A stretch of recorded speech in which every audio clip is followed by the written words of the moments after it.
प्रधानमंत्री आदि आदर्श ग्राम योजना से संबंधित योजनाओं का शिलान्यास एवं उद्घाटन करने खूंटी सांसद सह केंद्रीय मंत्री अर्जुन मुंडा खूंटी पहुंचे। अर्जुन मुंडा ने आदि आदर्श ग्राम योजना के तहत 254 गांवों के विकास के लिए 25 करोड़ 37 लाख की लागत से बनने वाले जिले में विभिन्न योजनाओं का शिलान्यास किया।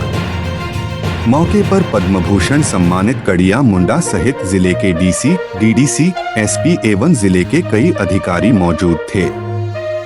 बिरसा कॉलेज स्थित बहुउद्देशीय सभागार के आयोजित कार्यक्रम को संबोधित करते हुए केंद्रीय मंत्री ने बताया कि हम सभी के सामूहिक प्रयासों से निश्चित ही हमारे गांव आदर्श बनेंगे। हम सभी को इस दिशा में अपने स्तर से प्रयास करने की आवश्यकता है। ग्राम सभा की महत्ता को समझते हुए सभी ग्रामीणों का सामूहिक निर्णय भी महत्वपूर्ण होना चाहिए। गांव के विकास में नए आयाम कायम करने की आवश्यकता है। विशेषकर हमारे भविष्य हमारे बच्चों की शिक्षा के क्षेत्र में विकास एवं कृषि व स्वास्थ्य के क्षेत्र में भी बहुमुखी विकास सुनिश्चित किया जाना आवश्यक है। हर स्तर पर जनजातीय विकास की अवधारणा को सफल रूप प्रदान करने में अपनी भूमिका निभानी है। अर्जुन मुंडा ने कहा कि अनुसूचित जनजाति समुदाय के व्यक्तियों के एकीकृत सामाजिक एवं आर्थिक विकास का लक्ष्य हासिल करने के उद्देश्य से जनजातीय कार्य मंत्रालय प्रधानमंत्री आदि आदर्श ग्राम योजना की शुरुआत की है। ये मंत्रालय ने सभी राज्यों से परामर्श करते हुए खूंटी को भी खूंटी जिला में 254 गांव का सिलेक्शन किया और देश भर में हमने 35,000 गांव का सिलेक्शन किया।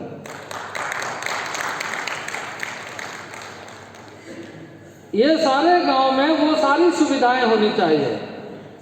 नल का जल मिलना चाहिए, आवास की सारी सुविधा हो जाना चाहिए, रोजगार उन्मुखी कार्यक्रम क्या क्या हो सकता है उसका ट्रेनिंग का प्रोग्राम होना चाहिए, सड़क होना चाहिए, बिजली होना चाहिए, सिंचाई की सुविधा होनी चाहिए, पेड़ पौधे वन जंगल और उसका प्रबंधन गांव वाले के हाथ में होना चाहिए, क्योंकि जंगल है तो जनजाति समुदाय अपना अस्तित्व के साथ जुड़ करके, क्योंकि गांव इसलिए तो नहीं छोड़ता है क्योंकि जंगल प्रकृति उसके साथ रहने का, तो जंगल का प्रबंधन और इसके साथ साथ शिक्षा और स्वास्थ्य।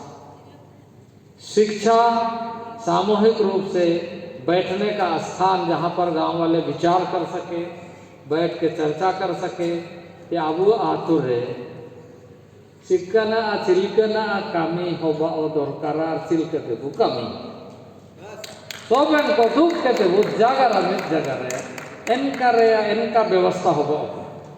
तो सामूहिक भवन जहाँ ग्राम सभा के लोग बैठे, महिलाएं वहाँ पर प्रशिक्षण ले, पुरुष वहाँ पर जानकारी हासिल करे, सामूहिक रूप से बैठ करके विचार करें। अब सब प्रखंडों में एकलव्य मॉडल रेसिडेंशियल स्कूल बन रहा है, तो सब गांव को इस बार अबुआ अतुआते पूरा उनको अबुआ दंगड़ा दंगड़ी को एकलव्य मॉडल स्कूल को पढ़ाओ का बनते अबू तक वो कोशिश किया नहीं चिलका अबू और कहा कि आदिकाल का गांव है, आदिकाल से रहने वाले लोग हैं और इसलिए आदि Adarsh gram model village Abu आहतु अले आहतु, जहां समस्या मुक्त हो, संसाधनों का प्रबंधन, सुविधाओं का स्थापन और गांव की महत्ता गांव के नागरिकों के माध्यम से बेहतर हो, बेहतर दिखे और बेहतर परिणाम आए। हमारा गांव है, उसे आदर्श गांव बनाना है आदिकाल से हम रह रहे हैं, तो आदर्श तो है ही है। आदर्श के नए पैमाना क्या है? नए पैमाना यह है कि गांव में सामूहिक सुविधाओं की जितनी आवश्यकता है वो सारी चीजें हमारे गांव को पूरी तरीके से मिल रही है। हमें यह सुनिश्चित करना है।